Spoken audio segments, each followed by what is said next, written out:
Praise the lord. యేసుక్రీస్తు నామములో మీ అందరికీ శుభములు తెలియజేస్తూ ఉన్నాను. ఈరోజు నాకు వాక్యం నేను చెప్పాలని చెప్పి ఆశపడుతున్నాను. ఈ యొక్క జీసస్ ఆల్మైటీ గాడ్ మినిస్ట్రీలో కనెక్ట్ అయిన వాళ్ళందరిది ప్రార్థన విధానం మారిపోయింది, ఆలోచన విధానం మారిపోయింది, ప్రతిదీ కూడా మారిపోయింది. ఎందుకనంటే ఇంతవరకు మన జీవితంలో ఏదన్నా అడిగామంటే దేవుణ్ణి అడుగుతున్నాం అంతే, ఆగిపోతున్నాం, పొందుకోవట్లేదు. ఆ మెసేజ్ కూడా నేను పెట్టాను, అడిగి ఆగిపోతున్నారు పొందుకోవట్లేదని. చాలామంది చూస్తారు, అది వండర్ఫుల్ మెసేజ్. మీరు కూడా వినండి సమయం ఉంటేనే. ఎఫెసీయులకు రాసిన పత్రిక 1వ అధ్యాయం 3వ వచనం మనం చదువుకున్నట్లయితే అక్కడ దేవుని వాక్యం సెలవిస్తుందంటే, మన ప్రభు అయిన యేసుక్రీస్తు యొక్క తండ్రియగు దేవుడు స్తుతింపబడునుగాక. ఆయన క్రీస్తునందు పరలోక విషయంలో ఆత్మ సంబంధమైన ప్రతి ఆశీర్వాదము మనకు అనుగ్రహించెను. స్తోత్రం దేవసారునితర. ఈ సమయంలో నీ యొక్క వాక్యం ధ్యానిస్తూ ఉండగా మరి కుటుంబాన్ని దీవించి ఆశ్రయించి బలపరిచి ఈ యొక్క వాక్యం ద్వారా మాతో మాట్లాడు, మమ్మల్ని అందరూ బలపరచమని నజరేయుడైన యేసుక్రీస్తు నామములో ప్రార్థించి నమ్మి పొందుకుని నమ్మ పరమ తండ్రి, ఆమేన్. నాకు ఈ వచనం చదివినప్పుడు ఎలాగనిపించిందంటే, ప్రతిరోజు ప్రార్థన చేస్తాం మనం, ప్రతి వారు ప్రార్థన చేస్తారు. ఏమనంటే, ఆశీర్వదించుదేవా, నన్ను ఆశీర్వదించుదేవా, నా బిడ్డలను ఆశీర్వదించుదేవా అని చెప్పి ఇలాగా ఆశీర్వాదాన్ని ఫ్యూచర్లో చూస్తాం మనం. కానీ దేవుడు ఏమన్నాడు, ఫాస్ట్లో చూస్తూ ఉన్నాడు అనమాట, జరిగిపోయిందంట ఉన్నాడు అనమాట. నేను ఎప్పుడైతే ఈ బైబిల్ని చదివి ఈ వేలో నేను అర్థం చేసుకోవడం ప్రారంభించానో ఆలోచన విధానం మారిపోయింది, ప్రార్థనా విధానం మారిపోయింది, ప్రతిదీ కూడా మారిపోయింది అనమాట. ఎందుకనంటే 100% ఎవరు ప్రార్థన చేసినా, ఎవరు మాట్లాడినా మన ముగింపు ప్రార్థన ఎలా ఉంటుందంటే, అడుగుతున్నాం తండ్రి అని ఉంటుంది తప్ప పొందుకుంటున్నామని అనలేకపోతున్నాం. ఎందుకనంటే చిన్నప్పటి నుంచి మనకు అలవాటు ఏంటంటే, బ్లెస్ చేయండి, మమ్మల్ని ఆశీర్వదించండి, ఫ్యూచర్లో ఎప్పుడన్నా తెలియదు. కానీ ఇక్కడ దేవుని వాక్యం చదివిస్తుంది, ఆత్మ సంబంధం ప్రతి ఆశీర్వాదం మీకు అనుగ్రహించబడుతుంది. ఎప్పుడు ఇక్కడ స్టార్టింగ్ మర్చిపోతాం మనం. ద్వితీయోపదేశకాండం 28వ అధ్యాయంలో ఏముంటుందంటే, భూమి మీద ఉన్న సమస్యలు కానీ నేను హెచ్చిస్తానని ఆ వచనంలో ఉన్నటువంటి లాస్ట్ లైన్ తీసుకుంటాం మనం. అక్కడ వాస్తవంగా అక్కడ ముందు ఫస్ట్ ఏముంటుంది, ద్వితీయోపదేశకాండం 28వ అధ్యాయంలో, నీ దేవుడని యెహోవా మాట జాగ్రత్తగా శ్రద్ధగా వినిన ఎడల అప్పుడు నేను భూమి మీద ఉన్న సమస్యల కంటే నేను హెచ్చిస్తానని వాక్యం ఉంటుంది. కానీ మనం ఏం చేస్తామంటే అదంతా కట్ చేసి ఎడిట్ చేసి లాస్ట్లో ఉన్న లైన్ మాత్రమే తీసుకొని, నా దేవుడు నన్ను హెచ్చిస్తాడు, భూమి మీద ఉన్న సమస్త జనుల కంటే నన్ను ఆశీర్వదిస్తాడు. మన పెద్దలు ఒకటి అంటారు, ఏమని, నువ్వు బాగా చదువుకుంటే మంచి జాబ్ వస్తుంది, నువ్వు కష్టపడి చదువుకుంటే మంచి జాబ్ వస్తుంది అంటారు. వాడు స్కూల్కి వెళ్ళినంతరాన మంచి జాబ్ రాదు, వాడు కష్టపడ్డంతరాన్ని సాధించలేడు. ఎప్పుడైతే దృష్టి పెడతాడో అప్పుడు మాత్రమే సాధించగలుగుతాడు. ఇక్కడ ఎఫెసీ 1:3 మీరు కరెక్ట్గా అర్థం చేసుకుంటే, ఆశీర్వాదం మీరేం చేయాలి, నేను లాస్ట్ సండే ఒక మెసేజ్ పెట్టాను, ఏమని, సోమరులు దేవుని ఆశీర్వాదాన్ని స్వతంత్రించుకోలేరని పెట్టాను నేను. అర్థమవుతుందా? లేకపోతే మనం సోమరులను దేవుడు ఆశీర్వదించలేడు అని పెట్టొచ్చు అనుకున్నాను నేను. ఆశీర్వదించలేడండి, దేవుడు ఆల్రెడీ ఆశీర్వాదం ఇచ్చేసాడు. ఇది చదివి చాలామంది ఏమంటారంటే, బ్రదర్ సరిగ్గా చదవండి, అది ఏమని ఉంది అక్కడ, ఆయన క్రీస్తునందు పరలోక విషయంలో ఆత్మ సంబంధమైన ఆశీర్వాదం కదా అది ఫిజికల్ కాదు కదా, అది ఉద్యోగానికి సంబంధించింది కాదు కదా. మరి మనం ఏమంటాం, దేవుడు నన్ను ఉద్యోగంతో ఆశీర్వదించాడు, దేవుడు నన్ను ఒక బిడ్డతోటి ఆశీర్వదించాడు. మరి ఇదంతా ఏమంటాం, మాట్లాడేటప్పుడు మాత్రం మనం ఏమంటాం, ఉద్యోగం ఇచ్చినా దేవుని ఆశీర్వాదం అంటాం, పిల్లలు ఇచ్చినా దేవుని ఆశీర్వాదం అంటాం, ఏది జరిగినా కూడా, ఒక పొలం ఇచ్చినా కూడా దేవుడు మమ్మల్ని ఒక పొలంతో బ్లెస్ చేశాడండి, ఆశీర్వాదం అంటాం. కానీ మన జీవితంలో ఏదైనా పొందుకోవాలన్నప్పుడు మాత్రం పొందేసుకున్నామని చెప్పి నమ్మలేకపోతున్నాం మనం. ఇక్కడ ద్వితీయోపదేశకాండం 28వ అధ్యాయంలో ఎలాగైతే భూమి మీద ఉన్న సమస్త జనుల కంటే మళ్ళీ హెచ్చించడానికి ఒక కండిషన్ ఉన్నదో, ఏమనుంది, నీ దేవుడని యెహోవా మాట శ్రద్ధగా విని నీడలా, జాగ్రత్తగా విని నీడల, అప్పుడు మాత్రమే ఆ యొక్క భూమి మీద ఉన్న సమస్త జనుల కంటే నిన్ను హెచ్చింతని అంటున్నాడు దేవుడు. ఇక్కడ ఆత్మ సంబంధమైన ప్రతి ఆశీర్వాదం మనకు అనుగ్రహించబడింది. దాన్ని మనం పొందుకోవాలంటే, దాన్ని మనం రిసీవ్ చేసుకోవాలంటే ఒక చిన్న కండిషన్ ఉంది ఇక్కడ. ఏంటది, మన ప్రభు అయిన యేసుక్రీస్తు యొక్క తండ్రియగు దేవుడు స్తుతింపబడునుగాక. అంటే ఫస్ట్ ఏముండాలి, స్తుతి ఉండాలంటండి. ఎవరైతే స్తుతిస్తారో వాళ్ళకి ఆత్మ సంబంధమైన ప్రతి ఆశీర్వాదం కూడా, అనుగ్రహించబడినటువంటి ప్రతి ఆశీర్వాదాన్ని వాళ్ళు ఏం చేస్తారు, యాక్సెప్ట్ అనమాట, స్వతంత్రించుకోగలుగుతారు. హల్లెలూయా. ఇప్పుడు ఒక డాక్టర్ అవ్వాలన్నా, ఏదన్నా సరే, ఒక ఉద్యోగం రావాలంటే ముందేం చేయాలి, అతను చదువుకోవాలి, స్టడీ చేయాలి. ఎప్పుడైతే అతనికి ఒక క్వాలిఫికేషన్ ఉంటుందో ఆ క్వాలిఫికేషన్ బట్టి అతనికి ఏమొస్తుంది? జాబ్ వస్తుంది. కానీ క్వాలిఫికేషన్ ఉన్న వాళ్ళందరికీ జాబ్ వస్తుందా? రాదు. ఎందుకనంటే ఆ క్వాలిఫికేషన్లో కూడా మళ్ళీ ఏం చేస్తారు? వాళ్ళు ఇంత పర్సెంటేజ్ ఉండాలి. ఆ క్వాలిఫికేషన్లో కూడా మళ్ళీ వాళ్ళకి ఏంటి?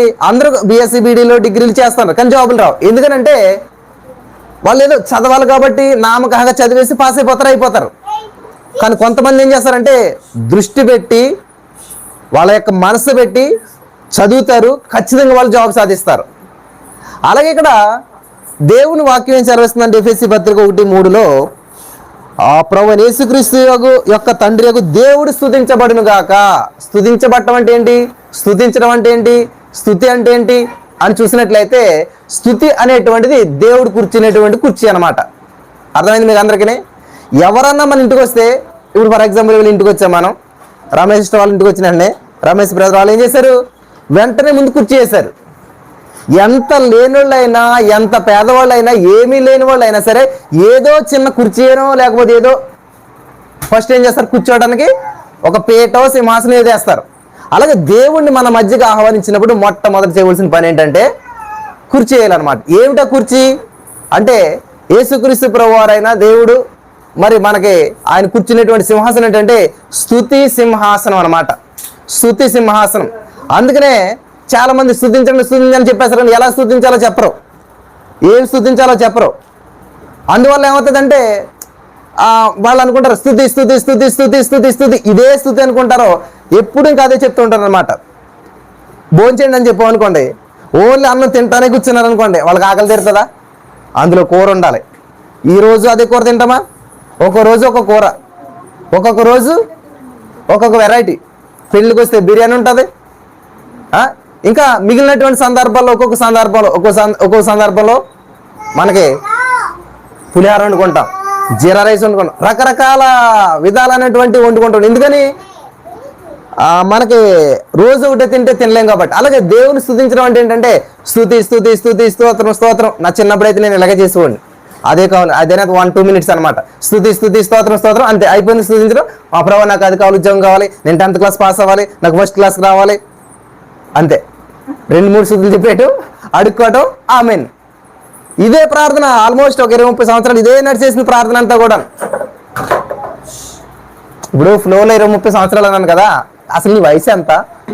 మొన్న ఏదో నేను పొరపాటున ఏమన్నానంటే, అదే ఈజిప్ట్లో జరిగిన సంఘటన కొంతకాలం క్రితం జరిగింది, అది కొన్ని వేల సంవత్సరాలు అన్నాను.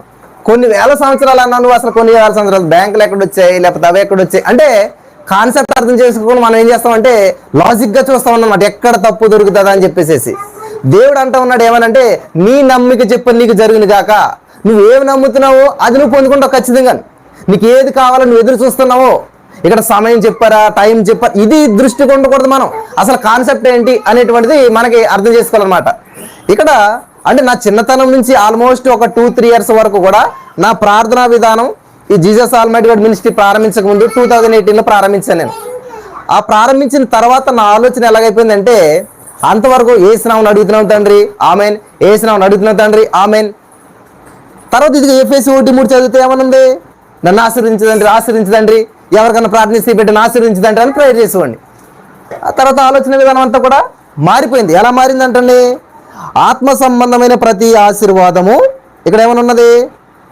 నీకు అనుగ్రహించెను అంటే ఏంటి? Past tense. అది దేవుడేమో అనుగ్రహించేసాను అంటున్నాడు, మనమేమో మళ్ళీ ఆశీర్వదించి అంటున్నాము.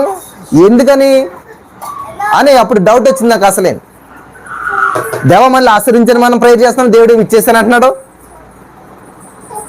ఇక్కడ దేవుడు మనసును మనం క్లారిటీగా అర్థం చేసుకుంటే, దేవుడు ఒక విషయాన్ని ఒకసారి చేస్తాడు, దేవుడు ఒక పని ఒకసారి చేస్తాడు, ఆయన రెండోసారి చేసే అవకాశం లేదు. ఒక్కసారి బలియాగం అయ్యాడు దేవుడు, రెండోసారి అవ్వడం. యేసుక్రీస్తు ప్రభువు మళ్ళీ వచ్చి సిలువ ఎక్కడం. కానీ మన ప్రార్థనలు ఎలాగుంటాయి? నన్ను స్వస్థపరిచేదేవా, స్వస్థపరిచేదేవా. నాకు ఆ ప్రార్థన చేసినప్పుడు ఎలాగుంటుందంటే, నన్ను స్వస్థపరచు అంటే అర్థం ఏంటి? నీకు స్వస్థత ఎలాగొస్తుంది? డాక్టర్ వాళ్ళు కాదు. డాక్టర్ ట్రీట్మెంట్ చేస్తాడు, గాడ్ హీలింగ్ చేస్తాడు. స్వస్థత ఎలాగొస్తుందని నమ్ముతారు క్రైస్తవులు? దేవుడు పొందిన గాయముల ద్వారా మీకు స్వస్థత కలుగుచూ ఉన్నది. 1 పేతురు 2:24 మీరు చదువుకున్నట్లయితే, ఆయన పొందిన గాయముల ద్వారా మీరు స్వస్థత పొందితిరి అని ఉన్నది అక్కడ. మరి అలాంటప్పుడు మళ్ళీ స్వస్థపరచు దేవా అంటే అర్థం ఏంటి? ఆల్రెడీ ఇప్పుడు నేను ఇలా రమేష్ వాళ్ళ ఇంటికి వచ్చేస్తాను. నేను ఈ గృహంలో మీటింగ్ జరుగుతూ ఉంది. ఎవరన్నా బ్రదర్ వాళ్ళ ఇంటికి వస్తారంట, మీరు ఎప్పుడు వస్తారు అంటే నేనేం చెప్తాను? ఆల్రెడీ వచ్చేసానని చెప్తాను. అంతేగాని ఇంకో గంటలో వస్తాను, తర్వాత వస్తానని చెప్పను నేను, ఎందుకంటే ఆల్రెడీ రీచ్ ఇక్కడ నేను. అలాగే దేవుడు మన జీవితంలో ఇవ్వాల్సిన ఆశీర్వాదము, పొందుకోవాల్సిన అద్భుతము, ఇవ్వాల్సిన ఉద్యోగము ఏదైతే ఉందో ఆల్రెడీ ఇచ్చేసాడు దేవుడు. మరి ఏది బ్రదర్ మేము ఇంకా నిరుద్యోగంలో ఉన్నాం, ఎన్నో సంవత్సరాలు బట్టి ప్రార్థన చేస్తూ ఉన్నాం, ఉద్యోగం ఇదే అని ప్రార్థన చేస్తున్నాం, మాకు దొరకట్లేదేంటి? ఫర్ ఎగ్జాంపుల్ ఇక్కడ ఒక డోర్ ఉన్నది, లేకపోతే ఇక్కడ ఒక టేబుల్ ఉన్నది. ఇవన్నీ ఎలా వచ్చాయి మనకి? సడన్గా ఇలా చూస్తే రాలేదు ఇవి. దేవుడు ఇవి ఇచ్చాడు. దేవుడు ఇచ్చాడా మనకి? డైరెక్ట్గా పట్టుకొచ్చి తలుపుకోలేదు దేవుడు మనకి. మరి ఎలా వచ్చినాయి? ఇవి ఆల్రెడీ హిడెన్ థింగ్స్ అంటారు అన్నమాట. దేవుడు ఏం చేశాడు? ఆది యందు భూమిని ఆకాశం సృష్టించుకుంటూ వచ్చి చెట్లు, విత్తనమునిచ్చి చెట్లు కలుగునుగాక అన్నాడు దేవుడు. చెట్టు కలుగుగాక అన్నాడు కానీ కుర్చీ కలుగుగాక అనలేదు దేవుడు. ఎందుకనంటే మనిషికి దేవుడు జ్ఞానం ఇచ్చాడు. మీరు 1:20 చదువుకుంటే ఆదికాండం, ఈ సృష్టి, ఈ భూమిని యావత్తు మీరు నిండించి ఫలించి విస్తరించి లోపరుచుకుని ఏలుబడి చేయండి అన్నాడు దేవుడు. ఏలుబడి చేయండి అన్నాడు దేవుడు కదా. మరి పక్షుల్ని ఎలాగ ఏలుబడి చేస్తాడు మనిషి? పక్షి చూస్తే ఆకాశం ఎగురుతుంది, మనిషి చూస్తే పక్షులకు ఎగరలేడు. కానీ పక్షిని ఎలాగ ఏలుబడి చేయగలుగుతాడు మనిషి? అర్థమైందా మీకు? పక్షిలాగా మనిషి ఎగరలేడు, కానీ పక్షిని ఏలుబడి చేయమన్నాడు దేవుడు. ఎలాగ ఏలుబడి చేస్తాడు? దేవుడు జ్ఞానం ఇచ్చాడు అనమాట. పక్షిలాగా మనిషి ఎగరలేడు, కానీ ఆ పక్షి వర్షం వచ్చినా గట్టిగా గాలిస్తే ఎగిరెగిరి ఆగిపోతుందేమో, కానీ పక్షిని మించి పైకి వెళ్ళేటువంటిది విమానాన్ని కనిపెట్టుకున్నాడు మనిషి. పక్షిని మించి ఫ్లైట్ని కనిపెట్టుకున్నాడు మనిషి. చూసారా? దేవుడు మనిషికి ఏం చేశాడు? జ్ఞానం ఇచ్చాడు. కాబట్టి మనిషికి కుర్చీ ఇవ్వలేదు దేవుడు. చూడండి, గవర్నమెంట్ ఏమంటుంది? 50 లక్షల పోస్టులు ఇచ్చేసాను అంటది, మీకు నోటిఫికేషన్ రిలీజ్ చేసింది. కానీ నీకు జాబ్ వచ్చిందా? రావట్లేదు. అప్లై చేయాలి, ప్రిపేర్ అవ్వాలి, ఎగ్జామ్ రాయాలి, అప్పుడే దాన్ని నువ్వు రిసీవ్ చేసుకుంటున్నావు జాబ్ని. జాబ్ ఏం చేస్తావు? జాబ్ కొట్టాడు అంటాం. జాబ్ కొడతాం అంటే ఏంటి? గవర్నమెంట్ ఇచ్చిన దాన్ని నువ్వేం చేసుకున్నావు? రిసీవ్ చేసుకున్నావు. రిసీవ్ చేసుకునే సామర్థ్యం నువ్వు సంపాదించుకున్నావు. నీ యొక్క ఇన్నర్ కెపాసిటీని బిల్డ్ చేసుకున్నావు. నీ అక్కడ ఏ ప్రశ్న ఇచ్చినా కూడా రాయగలిగినట్టు సామర్థ్యం నువ్వేం చేసుకున్నావు? పెంచుకున్నావు. అలాగే దేవుడు ఆల్రెడీ ఇచ్చేసాడు నీకు. నోటిఫికేషన్ రిలీజ్ చేశాడు ఎప్పుడో కొన్ని వేల సంవత్సరాల క్రితం. ఆల్రెడీ నీకు ఏది కావాలని సమకూర్చేశాడు. ఆదికాండం 1వ అధ్యాయం అంతా మీరు చదువుకున్నట్లయితే మనిషిని 6వ రోజుని దేవుడు చేశాడు. 6వ రోజున ఇంకా సృష్టిని కూడా దేవుడు చేశాడు. కానీ అన్నిటిలో చివరిలో మనిషిని చేశాడు. ఎందుకు తెలుసా? మనిషికి కావాల్సిన ఉద్యోగం, మనిషికి కావాల్సిన తిండి, మనిషికి కావాల్సిన బట్ట, మనిషికి కావాల్సింది ఏదైనా సరే అన్నీ చేసేసి అప్పుడు మనిషిని చేశాడు. ఎందుకంటే మళ్ళీ ఆదాము గారు దేవుడి దగ్గరికి వెళ్ళి, ప్రభా నాకు ఆ ఫ్రూట్ తినాలండి, ఫ్రూట్ కావాలి, లేకపోతే నాకు పలానా బెడ్ కావాలి, పలానా ఇల్లు కావాలి, ఇలా ఏది అడగటాక లేకుండా సమస్తము దేవుడు ఇచ్చేశాడు. అలాగే ఈరోజు నీ కుర్చీ, టేబుల్, బల్ల మనకి ఆల్రెడీ దేవుడు అప్పుడే చేశాడు. ఆదికాండంలో ఎక్కడుంది బ్రదర్ కుర్చీ? ఎస్, దేవుడు చెట్టును చేసినప్పుడే ఈ చెట్టులోనే టేబుల్ ఉంది, డోర్ ఉంది, అన్నీ ఉన్నాయి, బెడ్ కూడా ఉందన్నమాట. కానీ మనం ఏం చేయాలి? దాన్ని ఆ చెట్టును నరికి ముక్కలు చేసి దాంట్లో ఉన్నటువంటి టేబుల్ మనం బయటికి తీసుకోవాలి, దాంట్లో ఉన్న కుర్చీని మనం బయటికి తీసుకోవాలి. అలాగే దేవుడు నీకు ఆత్మ సంబంధమైన ప్రతి ఆశీర్వాదం ఇచ్చేశాడు. అందులో నీ ఉద్యోగం ఉంది, అందులో నీ యొక్క పిల్లలు ఉన్నారు, అందులో నీ భర్త మారు మనసు ఉన్నది, ప్రతీది కూడా అందులో ఉన్నాయి. నువ్వు మరి దాన్ని ఏం చేయాలి? పొందుకోవాలంటే ఎలాగా? విశ్వాసం ద్వారా అనమాట. హల్లెలూయా. విశ్వాసం లేకుండా ఆయనకి ఇష్టడైనట అసాధ్యం అనమాట. కాబట్టి ఆత్మ సంబంధమైనటువంటి ప్రతి ఆశీర్వాదం పరలోకం నుంచి నువ్వు ఏదన్నా పొందుకోవాలంటే విశ్వాసం లేకుండా దేన్ని కూడా పొందుకోలేవు. కాబట్టి ఇక్కడ మొట్టమొదటిగా మన జీవితంలో ఏదన్నా జరగాలంటే స్తుతి ఉండాలన్నమాట. స్తుతితోటే మన జీవితంలో ప్రతిదీ ప్రారంభించబడుతుంది. ఇక్కడ మనం చూసినట్లయితే ఎఫెసీ 1:3 ఆత్మ సంబంధ యేసుక్రీస్తు ప్రభు వారి తండ్రి ఏమయ్యారంట? స్తుతించబడాలంట. ఫస్ట్ ఏం చేయాలి? స్తుతించాలి. ఎలా స్తుతించాలి? ఆశ్చర్యకరుడా నీకే స్తోత్రం, ఆలోచనకర్త నీకే స్తోత్రం, ప్రేమగల మా తండ్రి నీకే స్తోత్రం, నాకు ఉద్యోగం ఇచ్చిన దేవా నీకే వందనాలు వేసాయా, నీకే స్తోత్రాలు వేసాయా, నన్ను పోషిస్తున్న దేవా నీకే స్తోత్రాలు, గతంలో నన్ను పాస్ చేసినటువంటి దేవా నీకే వందనాలు, నీకే స్తోత్రాలు, ఆకాశ మహాకాశంలో పట్టినటువంటి గొప్ప దేవా నీకే వందనాలు, నీకే స్తోత్రాలు. ఈ విధంగా దేవుడు ఏమై ఉన్నాడో అది ఒప్పుకోవడానికి స్తుతించడం అంటే. నువ్వు కొత్త పదాలు కనిపెట్టవలసిన అవసరం లేదు, నువ్వేది కొత్తగా స్తుతించవలసిన అవసరం లేదు. ఏదైతే ఉన్నదో అది ఒప్పుకోవటం. దేవుడు ఎవరు? ఆకాశ మహాకాశం పట్టినవాడు. ఆకాశ మహాకాశం పట్టినటువంటి దేవా నీకే స్తుతి స్తోత్రాలు వందనాలు. ఇలాగా దేవుడు ఏమైనాడో దేవుని బట్టి స్తుతించినప్పుడు ఏమవుతుంది అంటండి? ఎందుకని దేవుని స్తుతించాలి అంటే దేవుడు ఆల్రెడీ ఇచ్చేసినటువంటి ఆశీర్వాదాన్ని మనం స్వతంత్రించుకోవాలంటే స్తుతించాలి, కన్ఫెస్ చేయాలన్నమాట. అంటే డిక్లేర్ చేయాలన్నమాట. ఫర్ ఎగ్జాంపుల్, ఆల్రెడీ దేవుడు నాకు ఉద్యోగం ఇచ్చేశాడు, నేను నమ్ముచున్నాను, పొందుకున్నాను అన్నప్పుడు ఏమవుతుంది? ఈ సైతాను బంధకాలన్నీ కూడా, సైతాను గారు మనల్ని ఆటంకపరిచినటువంటి ప్రతి ఆటంకాలు కూడా ఏమవుతాయంట? ఇది నాది అన్న వెంటనే ఏమవుతారు? This land belongs to some one else అని పెడతాం అక్కడ. ఎందుకని? వాళ్ళదని చెప్పేవాళ్ళు ఇంకా దాని జోలికి ఎవరు వెళ్ళరు. అర్థమవుతుందా? గమనించాలి.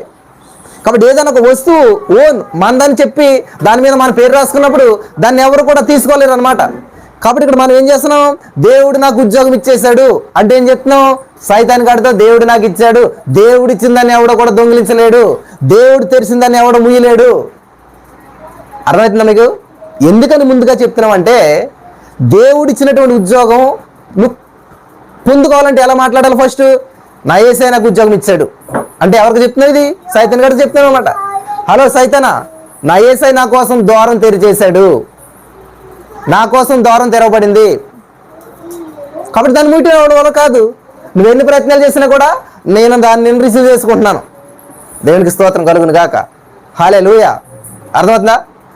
ఇది ఈ వేలో మనం ఎప్పుడైతే ప్రార్థించి చూడగలుగుతామో ఈజీగా పొందుకోగలుగుతాం మనం ఏదైనా.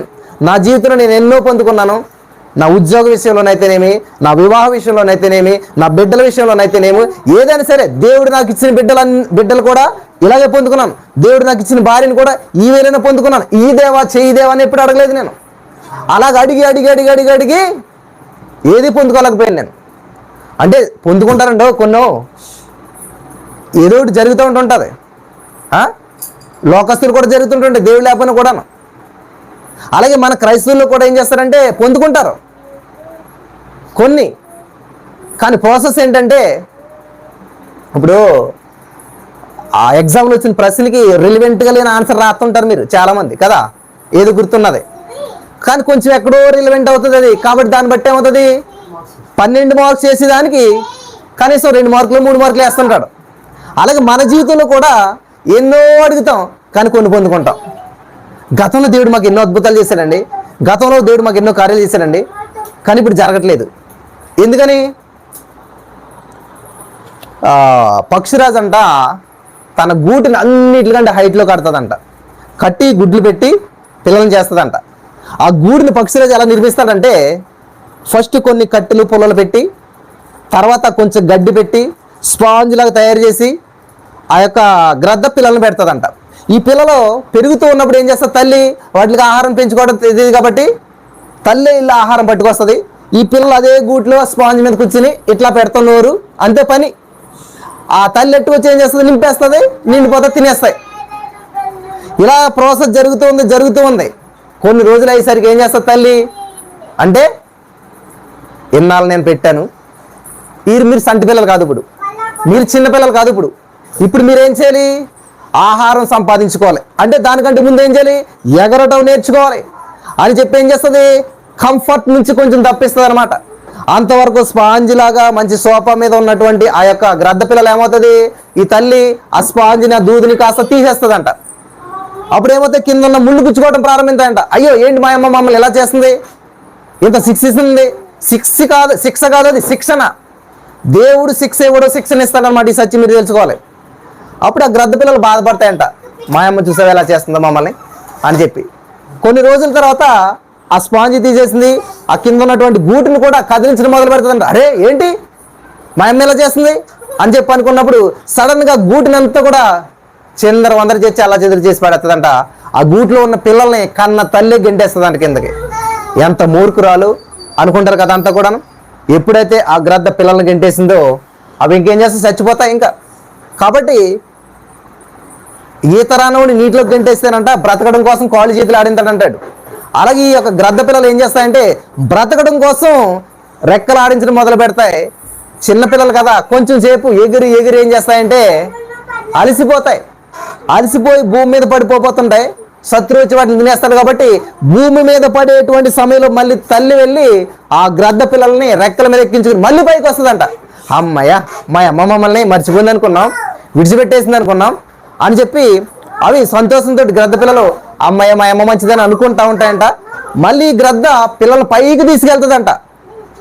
తీసుకెళ్ళినట్టే తీసుకెళ్ళి గూట్లో పెట్టినట్టే పెడుతుందంట, మళ్ళీ తోస్తుందంట.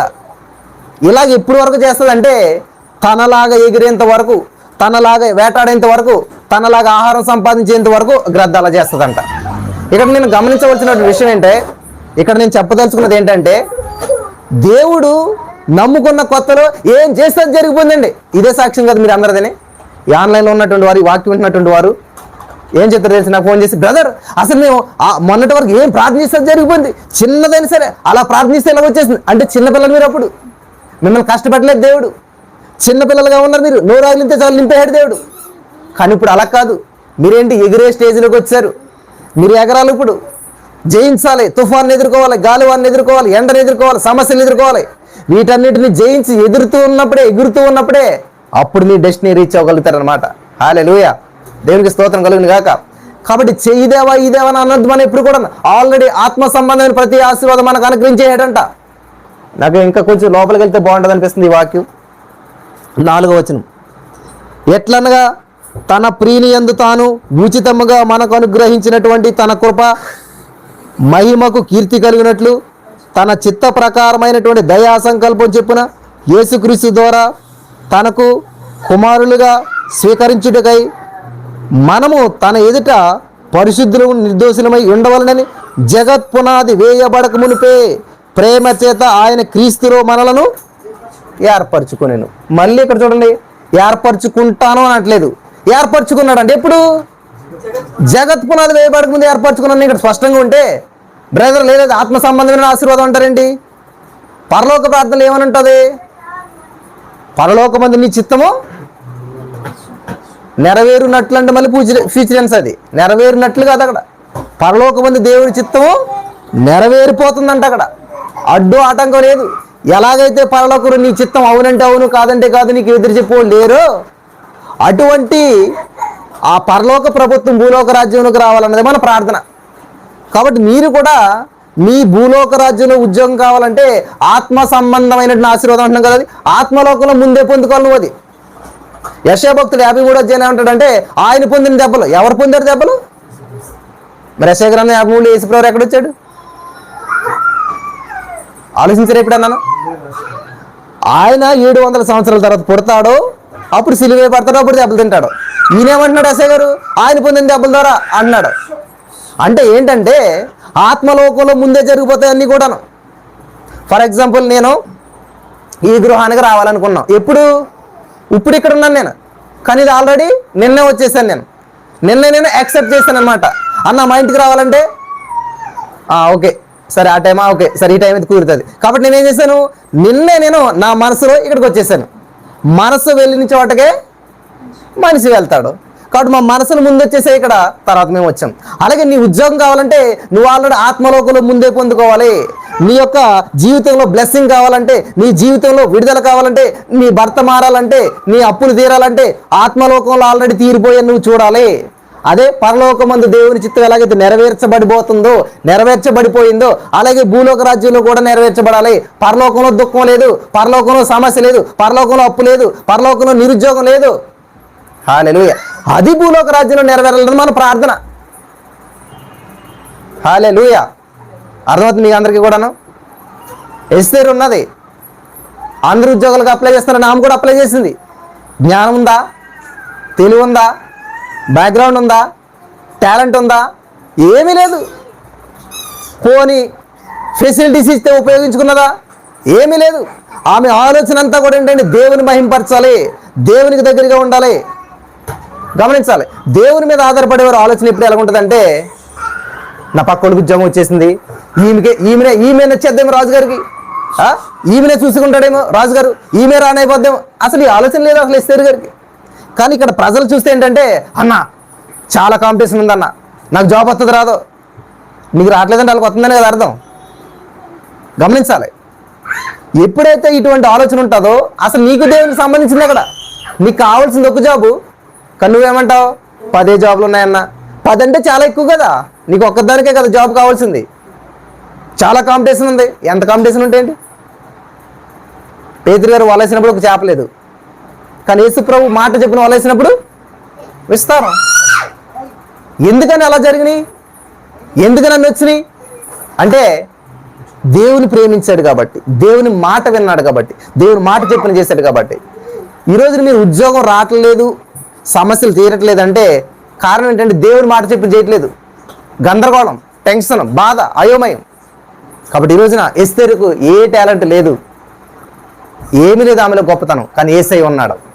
మిగతా వాళ్ళు అన్ని టాలెంట్స్ ఉన్నాయి, అన్ని బ్యాక్గ్రౌండ్స్ ఉన్నాయి, అన్ని అందాలు ఉన్నాయి, అన్ని సౌందర్యాలు ఉన్నాయి, అన్ని తైలాభిషేకాలు అన్నీ చేసుకున్నారు, అన్ని ఆయిల్ సప్లై చేసుకున్నారు, ఏ విడుదల రాలేదు.